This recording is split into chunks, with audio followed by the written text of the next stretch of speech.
Halo, assalamualaikum warahmatullahi wabarakatuh teman-teman. Baik lagi di channel Lirikal. Tentunya kali ini ada di acara Produktips.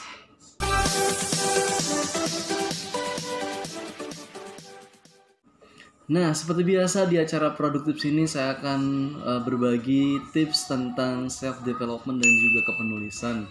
Kali ini lebih kepada kepenulisan nih teman-teman ya, karena sebelumnya di episode sebelumnya juga pernah saya bahas terkait dengan tips menjadi penulis. Kali ini tips untuk membuat buku ya, tapi ini dari pengalaman saya sendiri nih teman-teman ya. Ketika membuat buku arsitek kehidupan terutama yang sudah saya terbitkan di tahun 2019 lalu teman-teman ya. Bagaimana sih caranya gitu kan untuk membuat sebuah buku, langkah-langkahnya gitu. Ya mudah-mudahan sih langkah-langkah sederhana ini bisa teman-teman gunakan, aplikasikan langsung ya. Jangan cuman istilahnya untuk menambah pengetahuan aja, tapi coba dipraktikkan. Mudah-mudahan teman-teman bisa menjadi istilahnya memudahkan lah untuk teman-teman ketika menulis gitu kan. Karena 3 tips ini juga yang saya lakukan ketika menulis buku yang tadi saya sebutkan, Arsitek Kehidupan. Oke teman-teman, tips yang pertama untuk menulis buku adalah teman-teman harus menentukan premisnya. Nah, tentukan dulu nih teman-teman ya. Teman-teman misalkan mau menulis buku jenisnya fiksi, kayak contohnya novel gitu.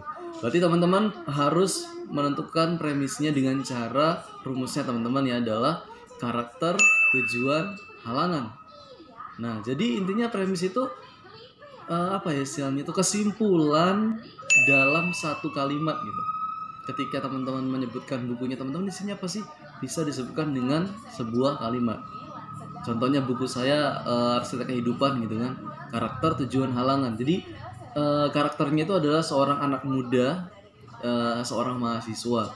Tujuannya adalah untuk salah membangun daerahnya. Halangannya dia itu bermasalah dengan kuliahnya gitu. Jadi seperti itu teman-teman menentukannya. Atau mungkin buat teman-teman yang mau menulis non fiksi juga sama sih. Tentukan kalau non fiksi itu lebih kepada tentukan jenis bukunya misalkan tutorial, misalkan teman-teman. Kemudian tujuan bukunya itu adalah supaya misalkan tutorial menulis, misalkan tujuannya adalah untuk istilahnya penulis pemula supaya berani menulis atau membuat buku gitu. Kemudian hasilnya gitu, yang ketika dibaca sama pembacanya, hasilnya tuh bisa istilahnya lahirlah penulis-penulis gitu, misalkan seperti itu teman-teman ya. Ya mudah-mudahan bisa dipahami teman-teman ya. Jadi intinya di tips pertama teman-teman harus menentukan premis. Kalau sekali lagi ya, kalau misalkan fiksi rumusnya karakter, tujuan, halangan. Kalau non fiksi itu jenis bukunya, tujuannya, dan hasilnya. Itu aja teman-teman tips pertama ya.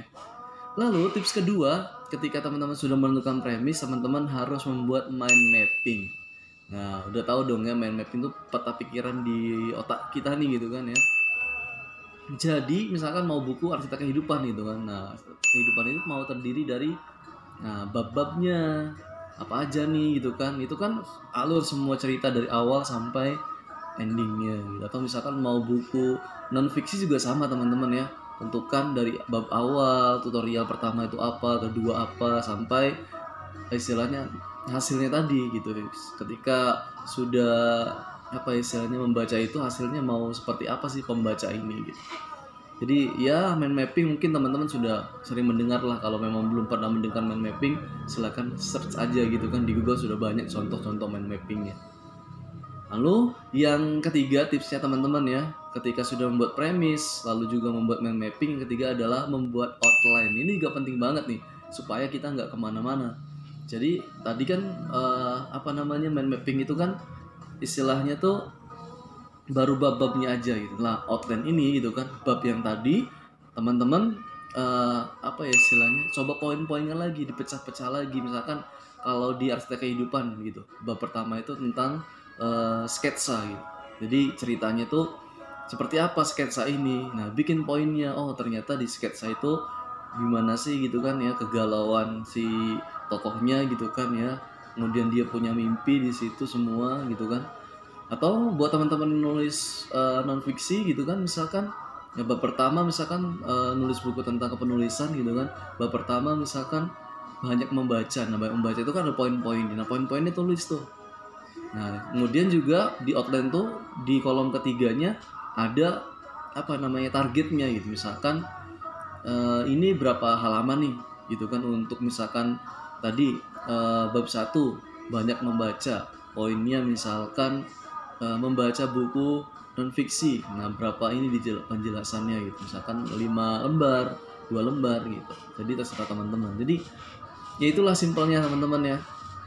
Dalam menulis sebuah buku, tapi ya nggak guna sebenarnya kalau teman-teman nggak mencobanya ya. Kalau ada yang mungkin teman-teman kurang paham atau misalkan ingin sharing terkait dengan hal yang tadi kita bicarakan gitu kan di produktif kali ini, silakan teman-teman langsung komen aja ya. Terima kasih teman-teman untuk perhatiannya. Mudah-mudahan walaupun sedikit tips ini bisa bermanfaat dan bisa diaplikasikan dan memudahkan teman-teman untuk berkarya, terutama untuk menulis. Oke, tetap stay tune di channel Wikas. Terima kasih. Wassalamualaikum warahmatullahi wabarakatuh.